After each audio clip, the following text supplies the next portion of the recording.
Um, so, thank you for joining us for Tuesday Talk, Sandhya. It's such a pleasure to have you. Uh, my first question will be to sort of understand where your fascination and that sort of perseverance to be an artist comes from.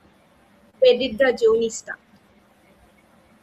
Um, well, I mean, to look at it, there wasn't any one definite moment where I really decided that, okay, I want to become an artist. But it's been more than 10 years now, and I feel um, like looking back, I realized that I was always surrounded by um, different forms of creation or different forms of making. I grew up around women who were constantly creating. They were cooking, mending, quilting, or at times even decorating houses for festivals. And I think at that time I didn't realize or I didn't recognize these all these activities as creative practices. Uh, Mainly because they weren't really given a status even back then, and they still aren't given that status, to be honest.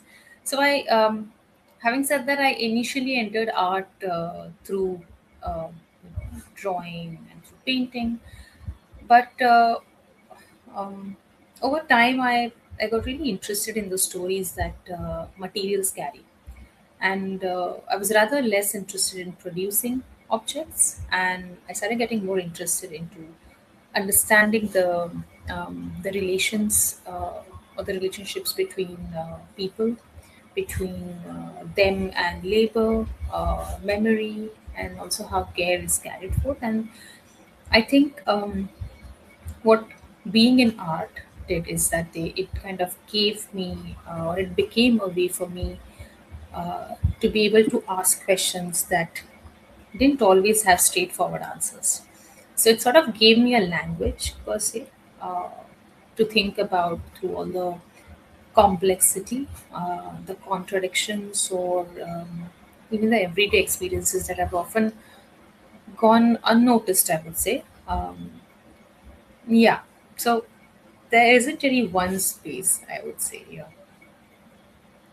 Um, if so that makes your sense. um, for you, the personal is political, and your art is also very political in a sense that it's very nuanced as well. So it's not being political for the sake of political, which I really appreciate. And there is a very sheer honesty in which approach your uh, approach each medium, and your practice often move across different mediums such as painting and textile and installation. So I really want to know how you see these mediums and how you move around these mediums. What is the thought process behind it? Like how do Um, you choose a particular medium for a particular project, and what is your philosophy regarding mediums? um, I mean, now to look back, I do know that. I mean, I graduated in painting, but over a period of time, I started to work with textiles and other mediums also. And now, when I look at it, the practice gradually moves in between painting and textiles very seamlessly. Also, drawing and installations at times. And um, I think that understanding emerged pretty gradually. It did not happen overnight. Before, I think I was just trying to fit into the idea that artists have to follow one medium. Because when I joined art school, I was looking at different artists, and I felt like, okay, everyone, the artist I always looked up, always had one medium. Either they would just paint, or they would just work in sculpture, or either textiles. Well, I never really knew that textiles could be used into art as a medium. That came pretty much later. And so over time, I realized that the questions I was trying to ask through my practice couldn't really be contained within one single particular form. And so for me, I tend to choose materials very precisely because of what they can hold emotionally, politically, or even in regards to the history that they carry. And having said that, I feel like, uh, sometimes a painting can allow me to have a certain kind of assembly or a gathering that textiles cannot. And sometimes textiles allow me the kind of intimacy and touch I want to have that a painting cannot hold. And in regards to having installations, I feel like that allows me to be um, it allows me to be physically present or physically sort of move through the same idea of mine. And um, overall, if I look at it, I feel like even though the medium changes, my concerns and my questions, they largely remain the same. So by this time, I have really stopped thinking of myself as moving in between mediums. I earlier it was a question like, I'm moving in between these multiple mediums. What does that say? What people might make of it or think of it. But I think now I have sort of stopped thinking about it and have um, come to this understanding that uh, maybe my practice is just one continuous process of thinking through these materials. Yeah, so that's what materials are for me. Um, they carry a lot of history, and I think that is very important for me of how we relate with these materials. Now, I sort of want to specifically talk about a work that where Brown, where you sort of address the arc of journey your grandfather John took. And when I was going through the installation images and sort of take special effects, I was really moved by the sort of how you addressed your grandfather and you shared your thoughts, and it just felt very powerful, on a personal level. So, would you tell me a little bit more about that particular work and how it came about, and what was the thought process behind it? So I think, I mean, the work where Brown Meets Blue is an extension of my project called John's Freedom. I started working on it about, say, 10 years ago. And I think it also speaks of my own heritage, of me coming from a community of East Indian Catholics. And I think for a very long period of time, I didn't really think um, my own history was significant enough to enter my own practice. And I think that, many of us who come from communities that uh, don't often see themselves represented in any institutional spaces per se, kind of internalize that idea very much. And back then, it was very new, and I realized that I could work with my family archives because they said a lot about these things. And so I started working with these archives that I had. And I think that is when this shift kind of happened, when I began um, paying closer attention to family histories, to certain kinds of rituals or recipes, and little things that the photographs carried. And I realized that these weren't just personal memories. They were um, not just archives for personally. They were just like things that spoke about migration of colonial histories, um, their resilience and even adaptation. And working with my own heritage kind of became less about nostalgia, and it became more about questioning whose histories are preserved, and whose are overlooked. And it kind of became a way of understanding the world um, through the specificity of where I really come from. And John's Freetown is an example of that, wherein I felt like, okay, he's done an enormous amount of work, worth to be told. And when I look at histories, I don't think smaller histories are always included. And that's when I started to um, look at these archives in a way that is not nostalgic, in a way as if I was building a narrative in order for people to know who this person was. Now, this person was known to everyone by a certain name, his acts, his gestures, but then as uh, me, myself, coming from the family and looking at it from a completely different angle, I wanted to tell those personal stories out as well. And interestingly, I never met my grandfather, and this is my maternal grandfather. And so um, the whole context of his story actually comes from my maternal grandmother, who so it kind of becomes a feminist narration in itself, and it paves a way to understanding um, what we think of certain people and how, in regards to storytelling as well, you know. And when you talk about what I wrote for this, the, the poem Where Brown Meets Blue, is because I also long. I've heard so much about this person that I long to meet him. I long to see him. I long to know what he was like in reality, and what would have happened if I had met him personally. Um, so I feel like any other person, you know, sometimes we read books, sometimes we read through stories, historical stories, or even say Bell Hooks, you know, when she writes about love. I feel like when we read something, we relate to it so emotionally that we have an urge to meet that person. You know? We feel like, what if we meet and what would happen? And I think that poem came out of such an understanding, um, where it's emotional, but it's not nostalgic. It asks for everyone to be in the present. Um, yeah.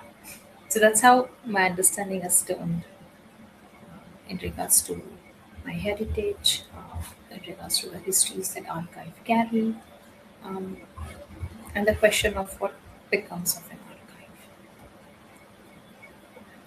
So you were mentioning your mother and grandmother and the sort of family stories.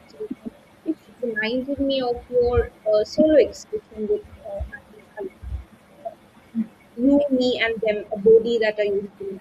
It's actually through that exhibition I get to testimony of your work as well. So when I was at that time when I was going through your work, something that stood out to me is how you were mapping and how you were sort of building a sort of history and role models from all over the world. So that sort of universal.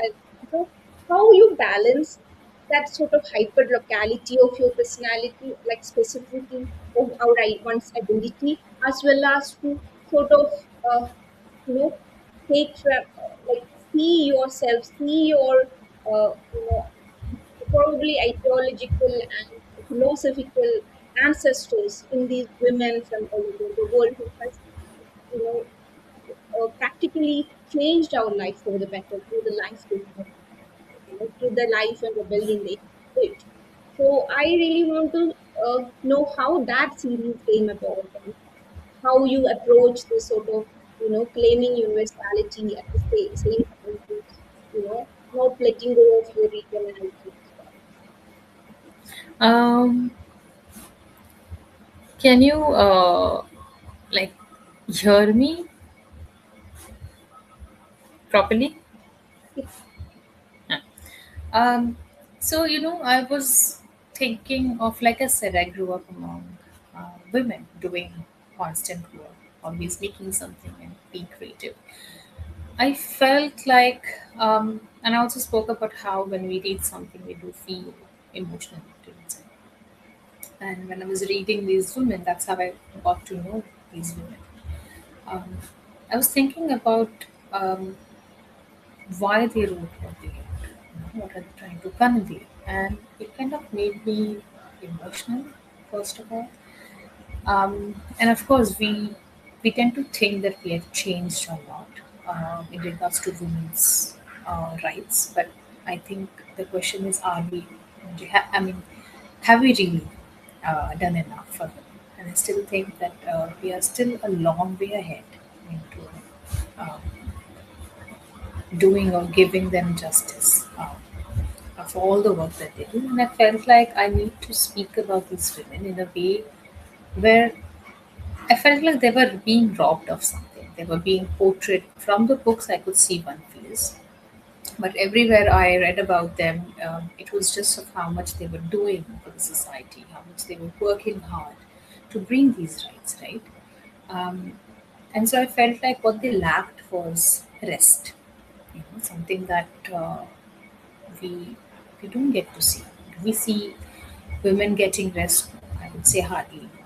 Even if they're taking their afternoon nap, I think they're constantly thinking of what to do next. And I remember seeing these paintings of European paintings, actually, of women having a party in a meadow under a tree with like a picnic basket and everything. And I thought, I mean, do our women have these? Like, they don't. They don't have this leisure that is already, that these women have. And it's only in painting. In reality, it doesn't really matter if they have leisure or not. And so I felt like they have worked enough, and they do need rest. And so the paintings were in a way of giving them rest. I was also thinking of rest as a radical act, which does not give in to these rigid structures that demand so much from our bodies. And when I'm talking of this woman, I also always had this question when I was thinking about what solidarity is. Um, and what will it look like if we sort of come together regardless of where we live, and bringing them together only seemed doable in regards to a painting. A lot of them have passed away, but they are alive through the work that they have done.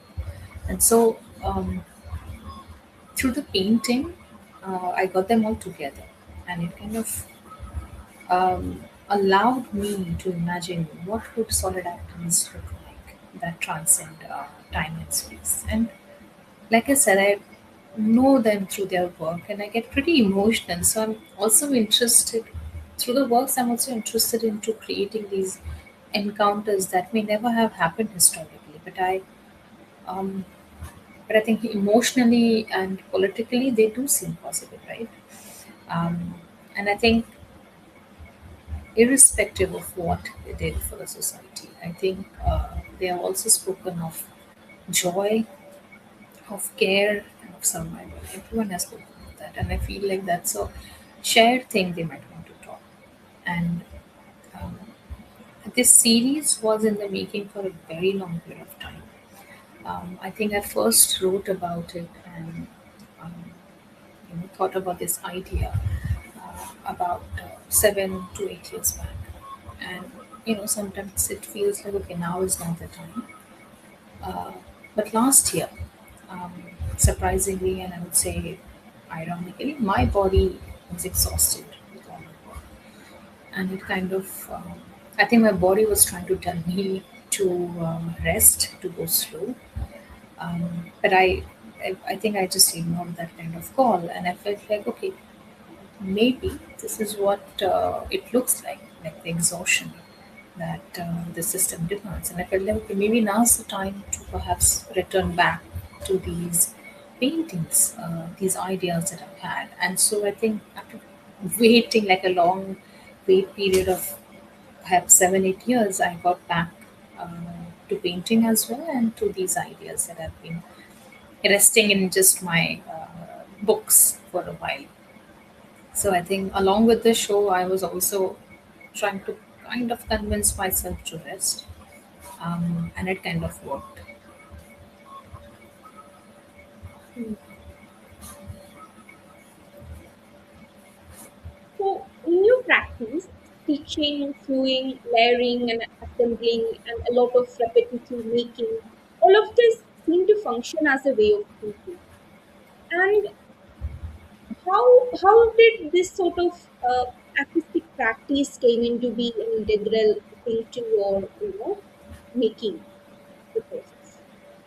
Okay, I mean, so when I say that my body needed rest, is because it's not just about physical work; it's also about constantly thinking in that sense. So I think I also continue from what I spoke before that the title of the exhibition was a body that I used to know, and it comes from the fact that I mean I've been in this physical self for as long as I can remember, but then there are certain things that I think um, the body knows way before I can even think of it, right?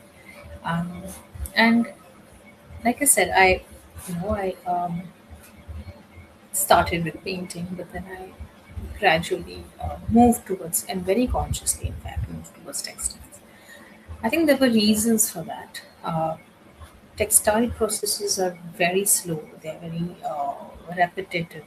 They are, they allow me to spend like a huge amount of time with themselves. Not because I love it and it's exhausting, but because I think a while later it does reveal something about myself. Um, and all of my processes, I would say, are pretty slow. Like production wise, I'm pretty slow. Like I mentioned, I'm not very production oriented. I mean, I do make works, but I also stress on methods of thinking a lot, and I'm very interested into the relationships between what happens with labor, with people, and care.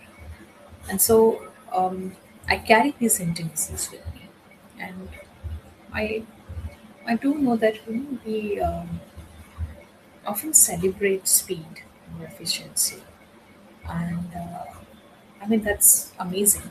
But when I work around care, I do think that um, a few forms of care do require that slowness. So I work with thought of stitching, or I keep engaging myself in repetitive gestures, and I not that I'm very unaware. I become very conscious because textile practices are very laborious, so it makes me very cautious in regards to the physical effort, the time needed, the persistence, and I think uh, these processes sort of also help me.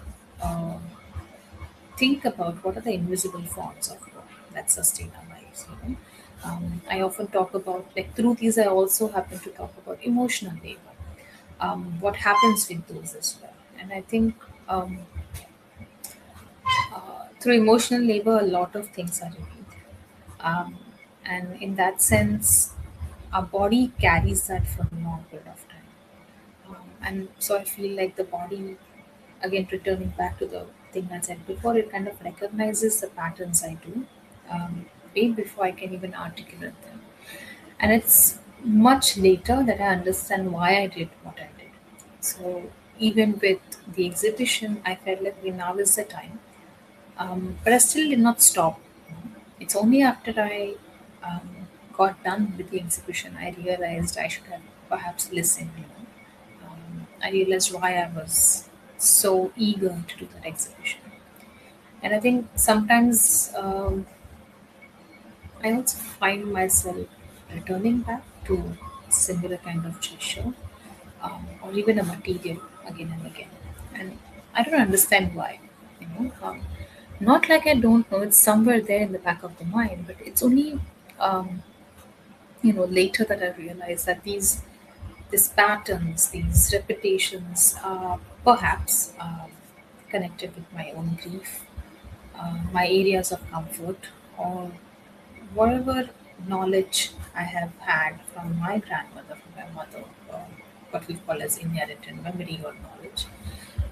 Or even at times it can be the questions I'm struggling with. So I think all our bodies, not just me, I think all our bodies kind of store these experiences very differently. Um, and so um, to through making, I think I at times arrive at an understanding that my language hasn't gotten yet. Um, in that sense, I think uh, the place where I work or any space that I work also becomes a place where there's a lot of listening to the others, but also towards the self. I mean, it's a space of production, but at the same time, it becomes much more a space of listening. And I think it's one of the most important um, uh, habits I think I have. Um, it helps me learn a lot. Now we are listening to you. I'm a bit curious about.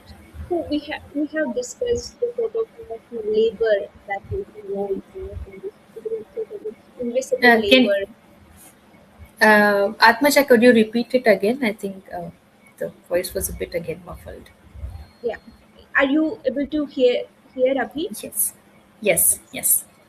So, my question is that listening to you talking about memory, the sort of domesticity, the invisible labor, the emotional labor, I'm really curious about when you work in the intersections of, all the feminist women who have come before us, the sort of your ancestors who has worked, who has uh, worked and worked without any rest. Isn't it sort of very heavy also to carry that, to carry, because you're working on it, and then that sort of burden do come to you as well. So how do you address that sort of heaviness that is so involved in the artistic practice? I think I'm very, I mean, I would say, I wouldn't deny that I'm not aware of this, even when I'm talking of intensive labor practices such as working in textile, or even speaking about care, for instance, and I'm talking of emotional labor. When I'm talking about it, I'm not uh, speaking of it in regards to that I want people to um, think of these. Sorry, I think I'll say that again. Um, when I think of or when I work with textile practices, I'm very much aware of the labor that it carries. In regards to when I speak of emotional labor, I'm also very much aware that everyone carries that, and it's different with everyone. But and it does come on me as well. It's pretty heavy. But what lightens me is the fact that I try and acknowledge it in a way that I know what happens. Um, at the same time, I also feel my attempt is that I'm not saying that care is easy when I'm trying to show methods of care or methods of textile. I'm trying to talk about the beauty of it through the words. At the same time, I'm trying to talk about how rigorous it is and what toll it takes on you. So I am pretty conscious when I'm working with these methods, but my point always is to at least acknowledge its existence. You know, because a lot of times it happens that they are dismissed. Even now, they are dismissed. I think in even within the art circle, it's a small circle, we tend to feel like okay, um, things are moving forward, we are doing amazing, we are raising our voices, but then what happens outside that circle. We think we have come a long way ahead, but I think when we look outside the circle, we think we are too way too far behind actually. So I think the step towards that is also to acknowledge what exists. I mean, it's on you. How long will you take to accept? Like our bodies have been through a lot, so for some person it might take a very shorter time, for some it might take longer. But the for me, acknowledgement becomes pretty much the first step towards it. And so, even in regards to emotional labor, I have this small book which is sort of a receipt book, and it's a receipt for emotional labor. I tend to give these out to my friends, colleagues, or people I meet. Now, I do know when I made the receipt book, I do know and understand completely that you cannot remunerate emotional labor. You cannot. put a specific number towards it. How do you compare? You cannot.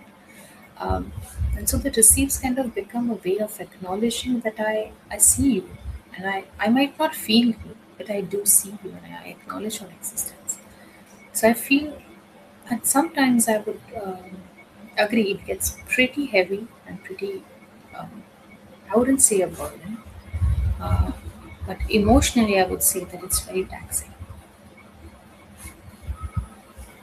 Um, well, I mean, to look at it, there wasn't any one definite moment where I really decided that, okay, I want to become an artist. But it's been more than 10 years now, and I feel like looking back, I realized that I was always surrounded by um, different forms of creation or different forms of making. I grew up around women who were constantly creating. They were cooking, mending, quilting, or at times even decorating houses for festivals. And I think at that time I didn't realize, or I didn't recognize these all these activities as creative practices. Uh, Mainly because they weren't really given a status even back then, and they still aren't given that status, to be honest.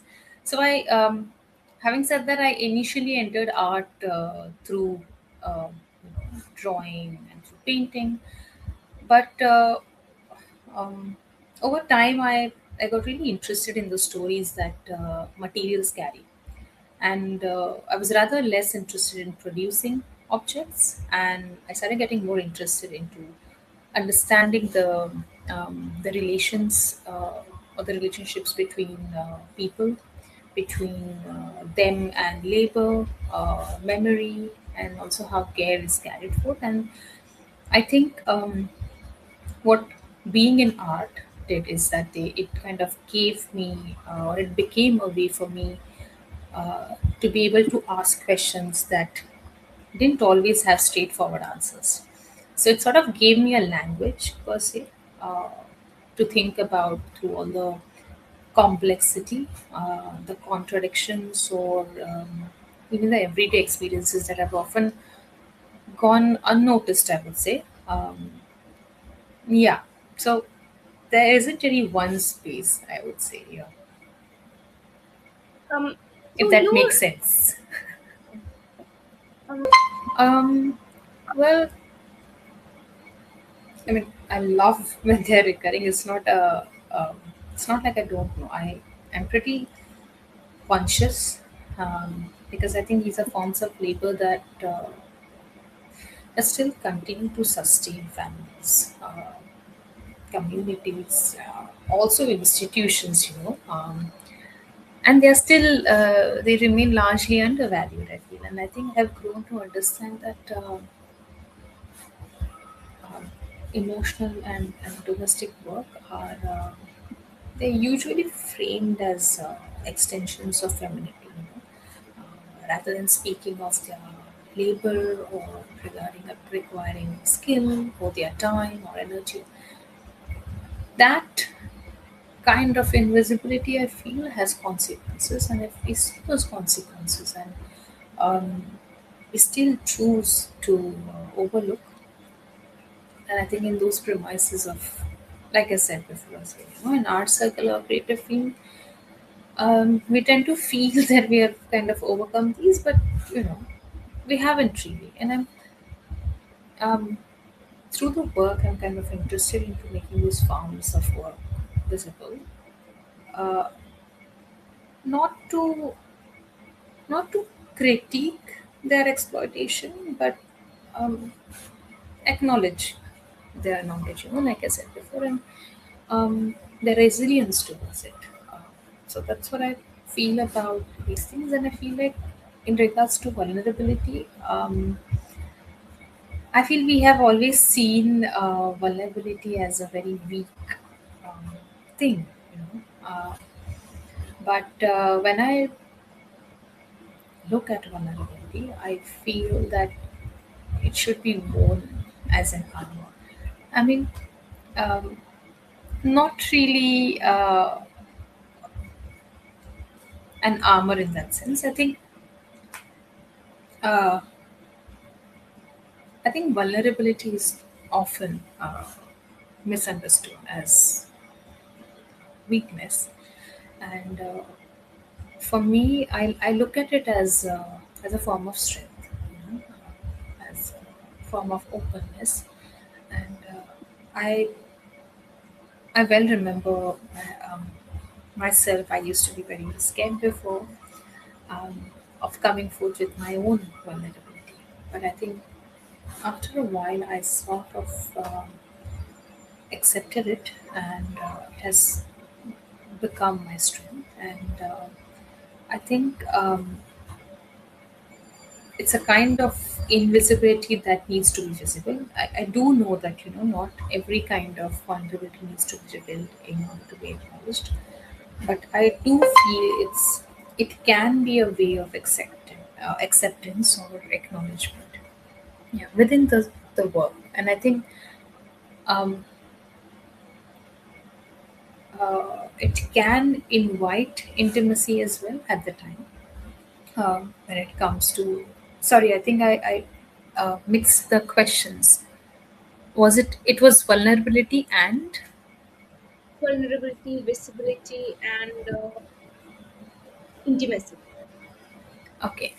Um, with intimacy, I think with the materials that I work with, uh, textiles or say soft surfaces or even drawings, that I did in my first solo. There were a lot of hand gestures.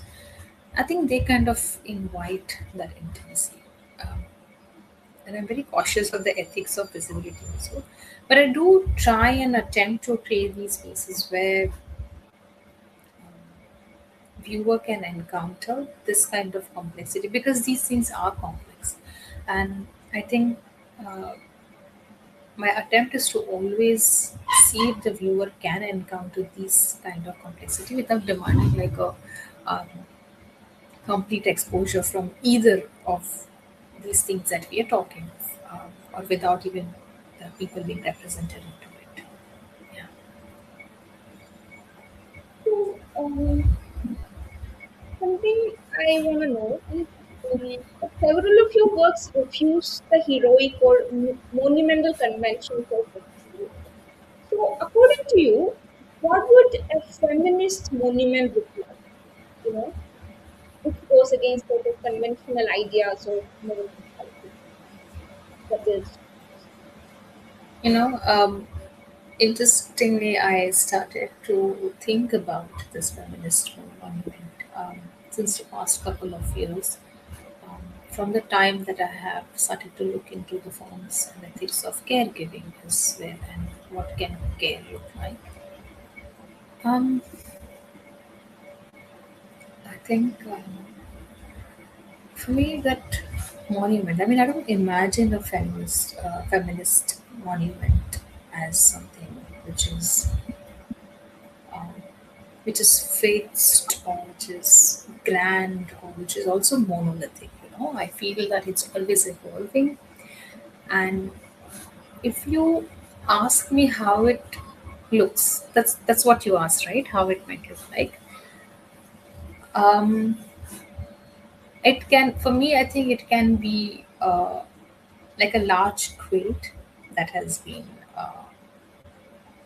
perhaps made over generations, or even it might uh, look at as a kitchen table where a lot of these exchanges happen, right?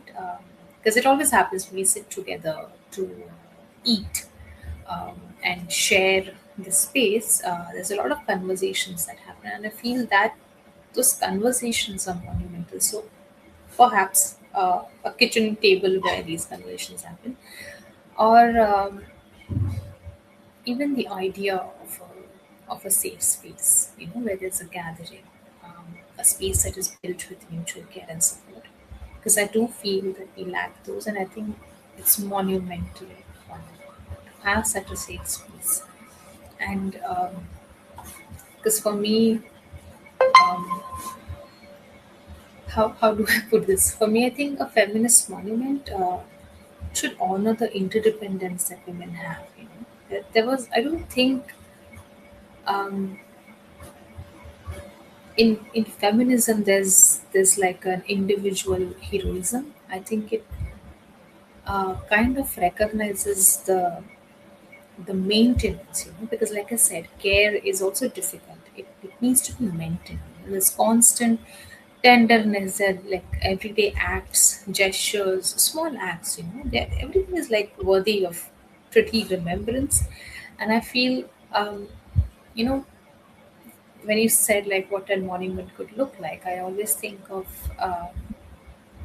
I mean, like I said, I was thinking about it since last year, and I was in Hampi for a residence, and we were looking at archaeological structures, and we were constantly speaking of,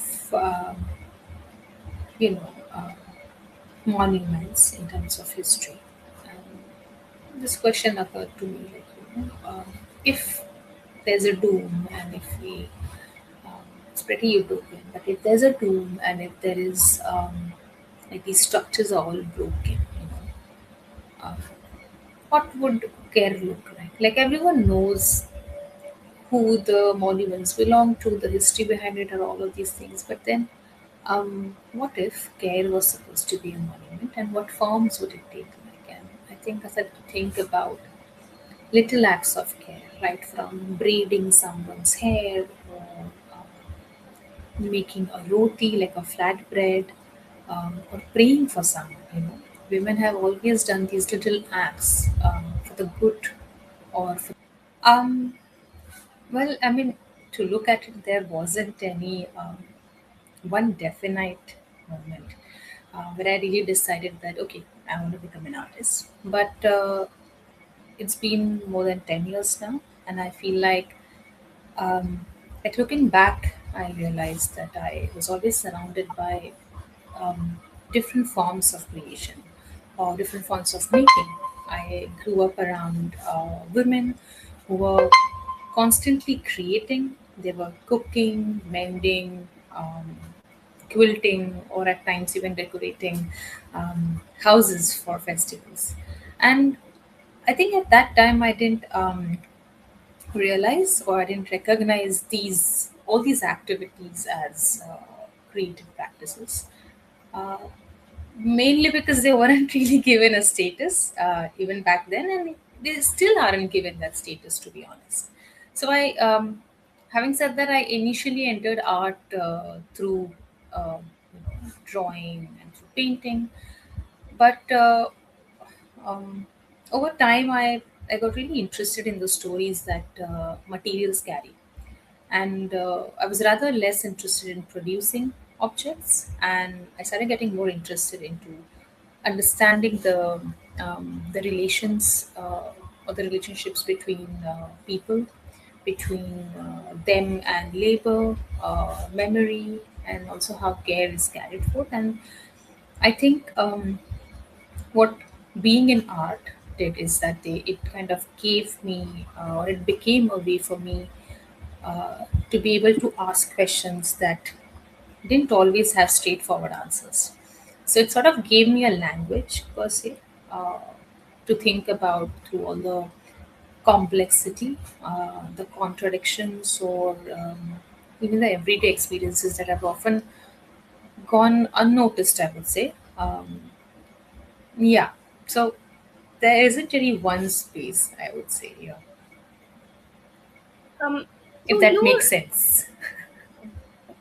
um, so this discussion about care and the connectedness of women's care makes me want to ask you about uh, collaborative space.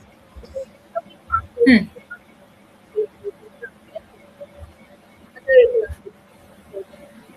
Uh, Atmaja, I mm-hmm. only could hear about until collaborative spaces. After that, I couldn't hear anything. Can you hear me now? Yes, all good. Okay. Okay. So I want to know about your experiences of being part of Clark House Initiative, the Crown Letter Project, and other collaborative spaces. So Um, I want to know how this sort of collective work has sort of changed or had influenced your idea of authorship and artistic collaboration. um, I think initially, before joining, I had this rigid idea. I was, I think, just you know, graduated from college, and I had this very rigid idea of the fact that there is just like one authorship, like artist and the work. Um, but that understanding kind of, you know, broke down when I started to work within these spaces, um, and they taught me a lot, like collective spaces. So um, at a very just after post graduation, I mean, I joined Clarka's initiative, and immediately I was surrounded by this bunch of artists, you know, and within that space there was constant exchange, you know. I still remember, um, I was working on something, and everyone who would come in would just give small piece of advice, or would perhaps tell me, maybe you're not doing this right, or maybe it needs to be like something else needs to be added to this work for a better view. A few were like, the idea is bad. So I think the words are pretty stupid in that sense, but um, they advised a lot, and there was a constant advice that was keep going on until I finally made the work. And then it's in a way, there was a question of whether the work belonged to me or not. After it has had been nurtured by so many ideas from generously, that too, by so many of my friends. And so I think with that thought that this idea was evolving and came from my colleagues and my dearest friends, I think collective spaces have kind of taught me that any idea, ideas rarely emerge in isolation. They don't. They're always collective. There's always feeding from your nearest people that may be advice, pretty, or even nurturing. So I think, and there was a lot of collaboration within these spaces, within a lot of these artists, and I feel that um, this collaboration it requires a lot of um, negotiation. It requires a lot of listening. Um, I mean, for spaces like to create a space for listening as well. It involves a lot of generosity, and it also there needs to be a lot of accountability. And I think it these spaces challenge this romantic notion of the artist as the as a single figure, as an autonomous figure in that sense. Because and this was and these experiences, I think I'm talking from a point of view where I'm talking of a physical space, but at the same time, the Crown Letter Project was an online platform. It was started by Natasha Nisik in the pandemic in 2020, and a lot of us women kind of joined in um, through Zoom calls, and that's where we met. That was a space for meeting. But the things that I've spoken for the physical space, um, the same applies to this uh, you know, space online that Downletter project was. And I think working with all of them, it has kind of broadened my understanding of what authorship is. The fact that authorship is something relational as well. And I think it has also made me more attentive, I would say, to the networks of support that was like constantly enable creative practice in the first place, because you do need that push, you do need someone to tell you what works, what doesn't work. I mean, also it's not always about what works or what doesn't work. I feel it's also the exchange of the conversation.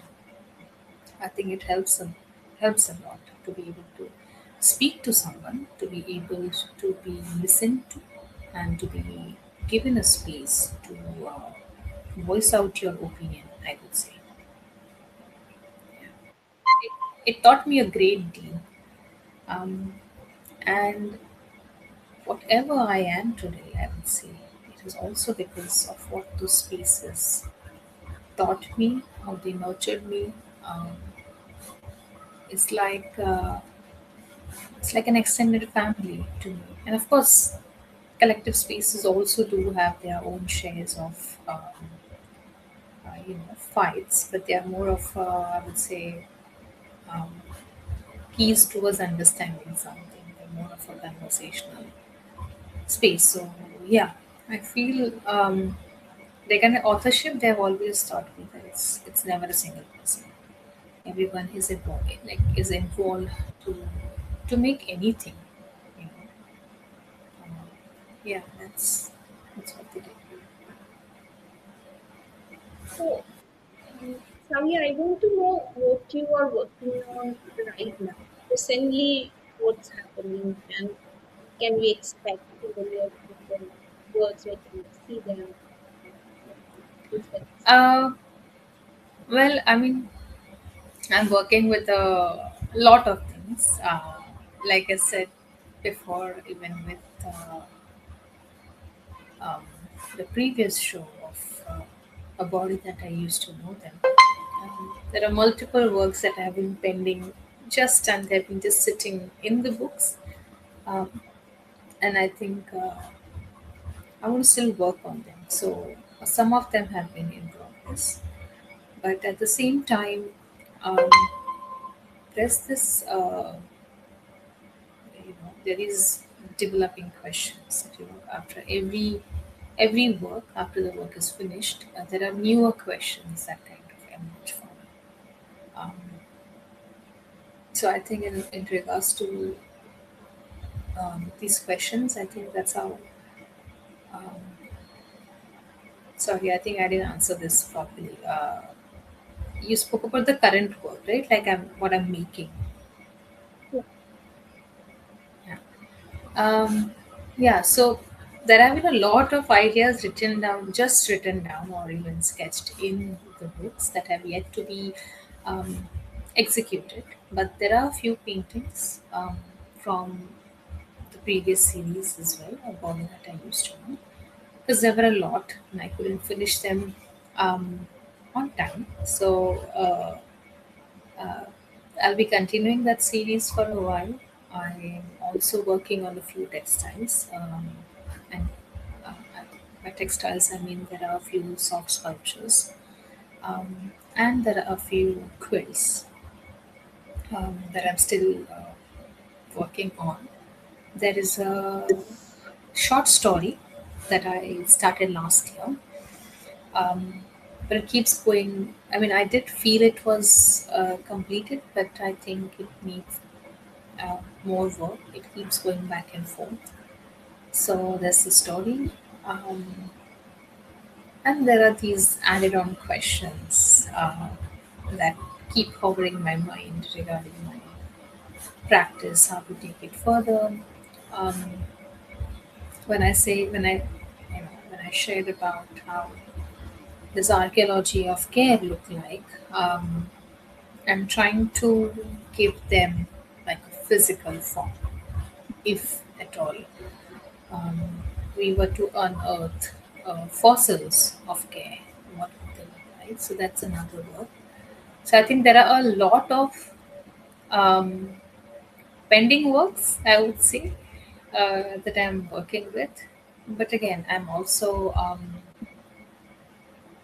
working pretty soon. Like it's not like I started today and I'll be finished tomorrow. Um, there is a lot of slowness. I mean, I like to work with slowness of. I mean, um, it teaches me a lot of things. It also teaches me to deal certain kind of medium, you know, stay with it, look at how it develops from it and how it goes further. So, um, yeah, that's. I mean, there are a lot more works, but to name a few, yes, these are the ones. Okay. Um, yeah, thank you so much for the time you have taken out for having with me, and with the sort of patience with which you have, spent the time with us and talking to us about your artistic practice in detail and on the finer details of what goes behind the, the, the artistic process. I want to comment on the sort of uh, clarity with which you are approaching things, and then I cannot sort of wait to see what all more you will do, you will accomplish, and how this all. One thing I really like is when I look at your artwork, it's just so varied. It does not follow a particular style, or each series is so different from each other, so that is an attention, that is an attestation to the sort of caliber and possibilities you have as an artist. So I'm really sort of proud and very happy that we had this conversation, and hopefully we can have a part two in another time. So thank you so much. Thank you for joining us for Tuesday Talks.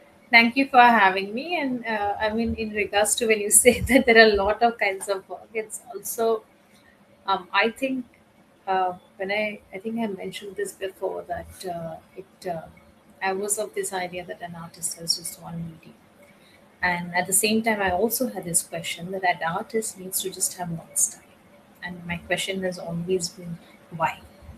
Why can't an artist have multiple styles? You know? And yeah, that's where it actually comes from. And um, regarding the clarity, I think that's the clarity that makes me slow.